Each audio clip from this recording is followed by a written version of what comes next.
साई सेवक सौ सुनंदा शंकर सावंत यांच्या प्रेरणेतून शामनगर जोगेश्वरी ते श्री क्षेत्र शिर्डी साई स्फूर्ती ज्योतचं आयोजन इगतपुरी इथल्या घाटनदेवी इथं आगमन होताच श्री साई सहाय्य समितीतर्फे त्यांचं स्वागत करण्यात आलं।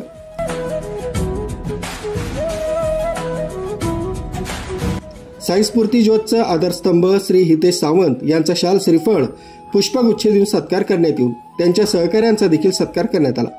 जोगेश्वरी ते शिर्डी हे अंतर केवळ 20 ते 22 तासात पार करण्याचं त्यांचं उद्दिष्ट होतं। त्यांनी ते 19 तास 40 मिनिटात पार करून शिर्डी श्री साईबाबांचं दर्शन घेऊन आशीर्वाद घेतले। शिर्डी येथील हॉटेल साई माधवीचे संचालक पंकज दुशिंग, शंभूराजे प्रतिष्ठानचे प्रकाश गोंदकर यांनी साई भक्तांचं भव्य स्वागत केलं।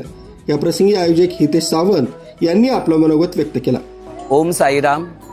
साई सेवक सौ सुनंदा शंकर सावंत हिच्या साई प्रेरणेतून साई स्फूर्ती ज्योत ही बाबांच्या समाधी शताब्दी वर्षानिमित्त 2018 साली साई स्फूर्ती ज्योत भक्तीच्या वाटेवर जोगेश्वरी शामनगर मुंबई साईधाम मंदिर येथून प्रस्थान होऊन आम्हा सर्वांची पंढरपूर द्वारका आमची शिर्डी आमची साई माऊलीच्या दर्शनासाठी आम्ही साई स्फूर्ती ज्योत घेऊन धावत येतो। साई स्फूर्ती ज्योतचे 8वं वर्ष आहे।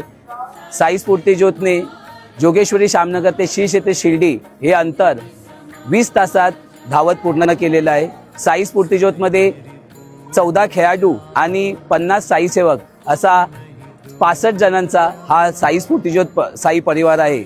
साई संस्थानाने जे दर्शन करून दिलेलं आहे त्यासाठी साई स्फूर्ती ज्योत साई परिवार आपले शतशः ऋणी आहे।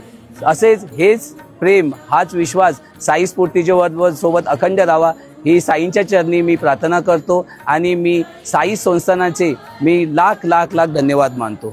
ओम साईराम। राजू देवळेकर, न्यूज 7 मराठी, इगतपुरी।